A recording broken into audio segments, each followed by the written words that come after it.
get my note. Okay, what did I do with them?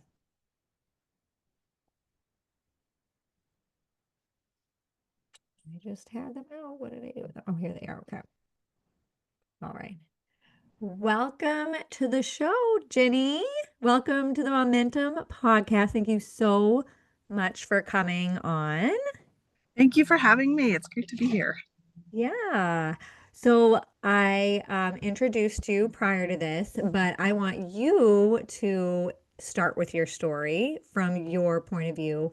And I want to just talk about how you discovered this art practice and how you figured out it could support your mental health and well-being as a mom. Yeah, so I would say I've always been an artist. And part of that, there's always been kind of an innate knowing that art helps, whether it's crocheting to help pay attention in philosophy class or just feeling better as a human after I spent some time creating some pottery.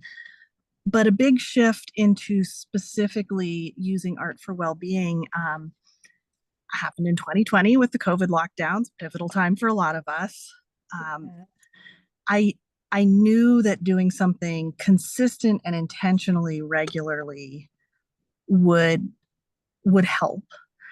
I didn't know exactly what help meant, but so I started every day. I was doing these 4x4 squares. It was drawing, some intricate doodles, some watercolor, and I was doing one a day for a while. Um, and and that was helpful. But also because we had two young kids and How old were your kids? at that time they were say 3 and 5 or 4 and they were both in preschool. My oldest started kindergarten in the fall of 2020, so that was fun. Yeah. Oh, So the two young kids at home plus trying to work remotely for both of us and then no external help with the kids. yeah. So it was a lot. So I would do these drawings in the evening after they'd gone to bed, and bedtime isn't always you go to bed and that's it. No. There was definitely the in and out and up and down. So I often end up staying up a little too late or a lot too late to finish. So on the one hand, I had this practice which was helpful for just getting this regular reset each day, but there was also sleep deprivation and just a whole massive load of responsibilities. And then later that year, I ended up joining a program for parents of out of the box kids. And some of the early stuff in that program was around self care. And being that it was targeted for parents of out of the box kids, there was no assumption that we had hours of time. Can I pause that for a second? Because I don't know Yes. what out of the box kids Oh, mean. so it's more of a generic term. Most of the parents in that program, the kids are neurodivergent in some way or another. But there were also kids who didn't specifically have a diagnosis, but just all of your typical advice was not working. Okay. Okay. Yeah, and that's kind of how they described it. So it's more of a catch-all Okay. way. Yeah. Yeah. So Sorry to interrupt. I just didn't no know what problem. that meant. Right. And I'm probably not the only one. Yeah, definitely. So yeah, there were some early modules focusing on self-care and how to actually make it work. And I kind of had an aha moment about the art that I was doing. And I made a critical tweak. It was a tiny shift, made a huge difference. So instead of having the pressure to finish a beautiful piece of artwork every day, I could find a discrete amount of time that I had, set the environment, doodle for a few minutes, and still get that little calm reset, but without the added sleep deprivation or the pressure of what the final product was. So that's really where this all started for me. I love that. And you had mentioned that this practice that you do requires no skill. So can you explain like Right. exactly what it looks like? Yeah, and because when you're thinking about art for well-being, approaching it specifically from that, it's about the process and not the product. Um, Okay. so all you really need is something to draw on and something to draw with, and that can be as simple. One example I like to use is like a gel pen and the back of a cereal box. Oh my Those are God. things most of us have. Perfect. And if you can get a little calm music in there, and then you draw a really simple repetitive pattern, like one that I've used not infrequently is just little dashes, like tally marks. So you don't Okay. have to be an artist to to do that. It's very much about the actual actions and what your body is doing, and it does not matter what it looks like in the end. Okay. Yeah, because I can just see like somebody like me, like I don't really feel like I'm artistic in that way. Like Mm-hmm. creating something, like my stick figures are horrible. So I feel like that would be very, but I do believe in the value in like how it can improve your mental health, just Mm-hmm. creating something like that. So you say just like the act of just like sitting down, creating the calm environment, having something to draw with, something to draw on, and it can just like just not getting too concerned with like the end product. It's just the act Right. of just doing it, just putting pen or whatever writing utensil you have to paper and just Absolutely. seeing what happens. Yep. Okay, awesome. So if moms feel like they don't have time for anything extra, how does this kind of creative practice realistically fit into the chaos of daily life with kids? Yeah, and I think you probably got from my story that I absolutely get having no extra time. And you get people saying like we all have the same 24 hours, and I kind of get where they're coming from, but at the same time it dismisses and ignores how wildly different the demands on our time can be. and, Yeah. and that's why this is really intentionally like a 5 minute or 5 to 10 minute practice. For me, it's part of a morning routine that I've built, and I didn't used to be a morning routine person, but Yeah, I that's really love what's that. helping me now. Starting your day with Uh-huh. something that, yeah, I am so with you on that. Like I have the same thing. Like I have to start my day like doing something for me and something that can Uh-huh. just like be my win for the day, if nothing Yeah, else. yeah. Yeah, that's awesome. And just And like then, 5 minutes, mhm. go ahead. Oh, I was gonna say then for other folks, because the mornings don't work for everyone. Some kids get up Right. True. before you, no matter what time you get up. Yeah. Well, There's and then there are the people that work midnights too. Like right, that's kind of right. impossible for them. Yeah. Yeah. So there's like three ways of looking for time that I like to think about, like a time swap where maybe you can spend 5 minutes doodling instead of doom scrolling on your phone. Yeah. Yeah. I love Or that. Way better. Way better yeah, for you. Yeah. yeah, or adding 5 minutes to something you're already doing. Like if you're able to go to the grocery store by yourself, maybe you can sit for 5 minutes in the car. Yeah. Um, or finding a pocket of unused time, like waiting in the school pickup line. I was just thinking of that. You were reading my mind. Yeah. Yes, there's so many little pockets of time Mm-hmm. everywhere. I mean, today I was driving, my daughter had an award ceremony at her school and I had just dropped off my kids to my in-laws and I was like, okay, I have enough time to stop for gas. And then I was like, I'm going to be really early. Let me go through the Mm-hmm. car wash. And I'm like, okay, I'm in the car wash. Here's my pocket of time to like go through my emails. Yes.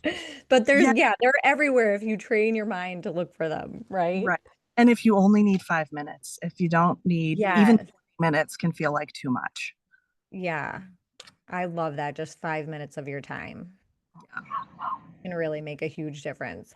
So, what are some of the biggest mindset blocks you see that prevent moms from allowing themselves to try something like this?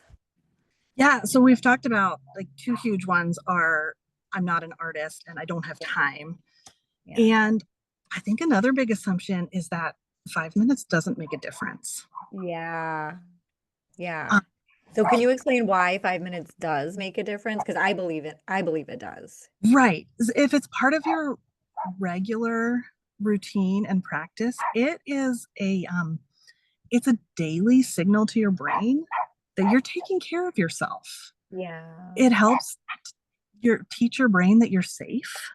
It's um and it gives you a daily opportunity to just dip a little bit into that flow state where there's like this brain body connection that helps your body physically process stress. Yeah. And because it is so small, you can also use it as a little reset. Like if you have a really stressful something really stressful happens in your day afterwards, you can sit for 5 minutes, do a doodle, help again send your brain those signals that you're safe and get Yeah. that reset and refresh. And it's Yeah. not instant magic. Like you do this once, you're not necessarily immediately going to feel amazing and better, but it's that consistency and the habit. Yeah, and I would think it would like shift your focus too. Yeah. And then I love this as an alternative to like having a glass of wine to take the edge off. Mm-hmm. Like I truly believe that 5 minutes of like shifting your focus to like doing this little art practice, like doing a little doodle, like Yeah. if somebody were to like track this, like write down how they were feeling real quick before, Mm-hmm.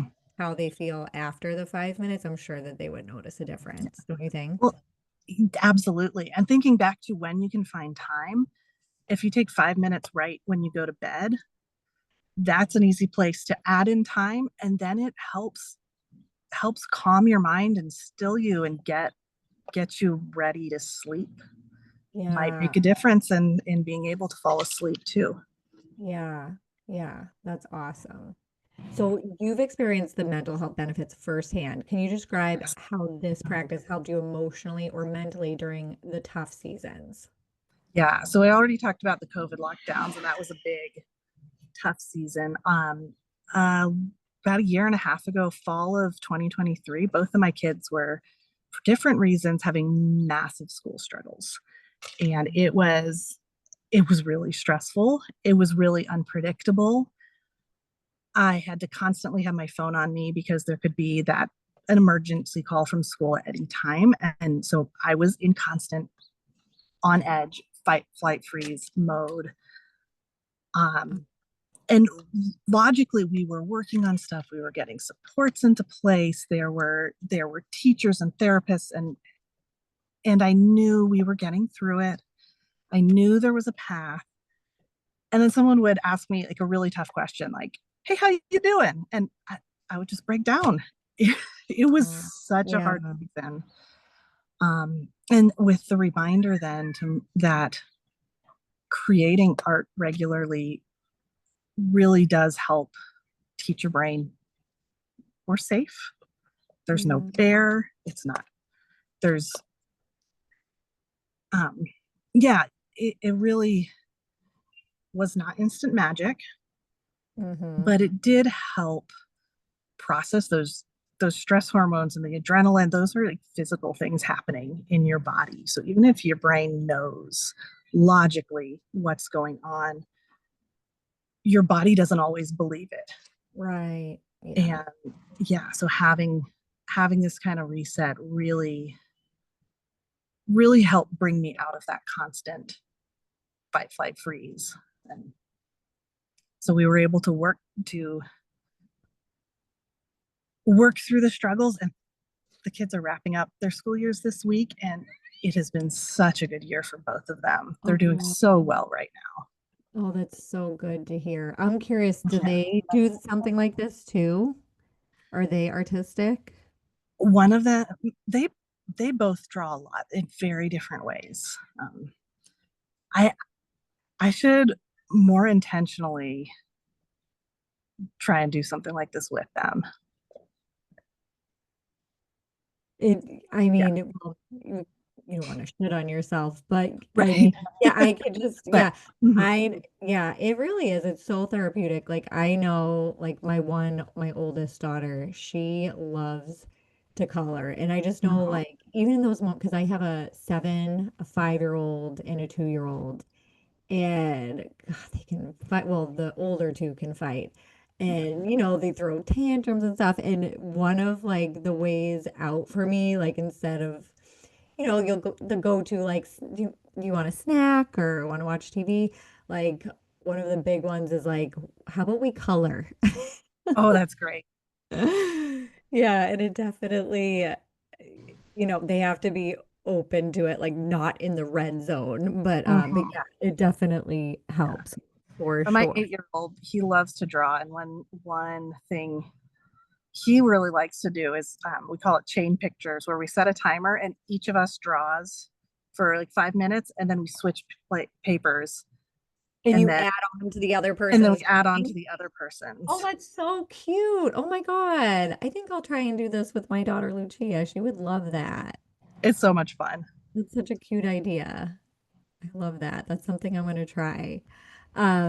Okay, so can you share a few simple ways someone could start a tiny art practice Mhm. today, even if they don't have any supplies or feel creative at all? Yeah, so the basics of what I teach, it's a super simple steps is first of all, identify your 5 minute block of time, Okay. and then find anything to write on and write with. So highlighter, crayons, pencil, um, printer paper, junk mail, anything. Um, Okay. and one thing, you can search YouTube minute timer with calming music or peaceful music or relaxing music, and start that, and then just doodle a really simple repetitive pattern for the duration of the timer. So that could be like little dashes, series of spirals, rows of little tiny squares, some freehand squiggly lines, I just know, I anything simple. remember when I was younger, I do like the figure eights, like Yeah. continuously, Mm-hmm. like that infinity sign, you know? Mm-hmm. Yeah, something like that would be great. Yeah, yeah. Okay, cool. So I know you're starting to support others in Mm-hmm. doing something like this. So can you explain what does that look like? Are you offering workshops, courses, or community spaces at all? Yeah, so I'm at the early stages of working to support folks. So what I have right now, I have a free get started guide that it goes through the exact process that we just described, and also has some pictures of examples of doodles. And then with that, you also get on my email list, which um, I'm it's we get approximately weekly emails Okay. to build on that foundation, provide encouragement, support, I answer questions, and then that'll be where upcoming opportunities will also be shared. Okay. I'm planning to do a free Art for Wellbeing workshop in the fall. We did one in the spring, and it was so much fun. Is that in person or virtual? No, it'll be virtual. Okay. Mhm. Okay. Okay, so you'll share that through email and possibly on social media too? Yes, so I have a link for the waitlist for that, and I'll make sure you have that, so you Okay. can share it in the show notes with your listeners or however you like to share. Uh, Yes. Yeah, that's where it will yeah, be. yeah. So the waitlist will also get the that that free guide and then the Okay. email. And I am thinking in the hopefully not too distant future that I'd love to build a community for folks who want that mutual support and accountability, encouragement. So I'm really excited about that idea. I'm Awesome. I'm hoping like within the next 6 months to a year. You know, got kids and a job, so I'm taking Right. baby steps at a time. I get that. I get Oh, that. And I'm right there. I'm right there with you. I'm right there with right. you. But I love it. You have a vision and I love it. One Yes. step at a time. All right. So everybody be on the lookout for that. Hmm. And I want to know, so if somebody's feeling inspired but is still hesitant, what's one small action that you'd encourage her to take today to begin nurturing herself creatively? Yeah. So I love breaking things down into teeny tiny baby steps. It is how I can actually Me get too. stuff done. So I love Yes. it. Now we can get Um, started. yeah. The very first baby step I would do is just find that on YouTube, search for that 5 minute timer with calming music, Perfect. sit with it, slow your breathing, close your eyes, and listen to it. Just that. Okay. And I like that step for two reasons. Hmm. One is that it is a little bit of a calm reset, it gives you that moment to yourself. And the Hmm. other is that it shows you that you have those 5 minutes. Yes. So that's the first baby step. Okay, I love that. Actually, do you have like something specific that you like to listen to on YouTube? Like, is there a specific channel or app or Um, anything like that? so I actually have in my music on my phone, there is I think it's actually a 7 minute song that I had downloaded years ago. So that's usually what I listen to. But Okay. there are a number of options that'll pop up. Some of them have like the beach waves and some ambient sound, nature sounds. So the Okay. first one that you find might not be the best one for you. There's probably so many. There's so many. Yeah. Okay. Just look for something calming music, Hmm. Right. meditation music. Okay. Right. Yeah. Awesome. All right, Jenny. Well, can you share how listeners can connect with you? And also if you have the URL for the link, Yeah. share it here. And if not, no worries. Everybody just go over to the show notes and I'll have it there. Yes. So yeah, my email list is the best way to connect with me right now. That URL for the wait list, it's ginnybracht.com/index.php/waitlist.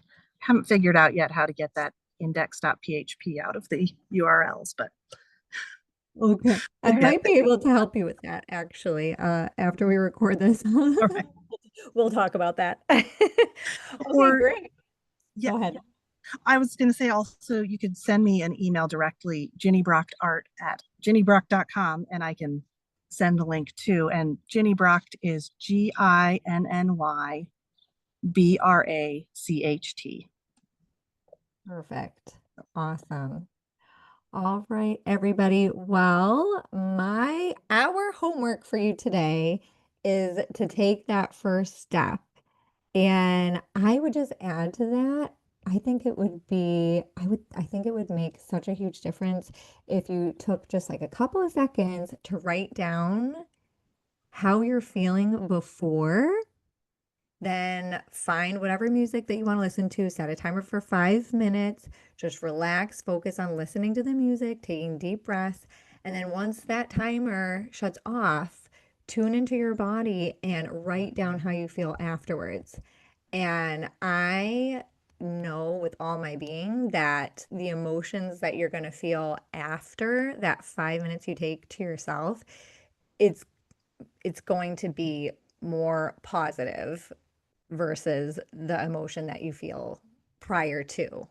And you're just creating evidence for yourself that you do have 5 minutes to take care of yourself and that it does actually make a difference on how you feel. And then that is going to have a ripple effect on everything else in your world. Because think of how you interact with your family, your friends, how you respond to stressful situations when you're in a higher vibrational, more positive mood and energy. Um, so yes, Ginny, thank you again so much for coming on and sharing this Thanks for crafting having me. buddy. I'm so excited for everybody to listen to this episode. And please share your feedback with both Ginny and I. We'd love to hear what you think. And again, thank you so much, Ginny, for coming on. And thank you, everybody, for listening. I will talk to you next week. Bye bye. Bye.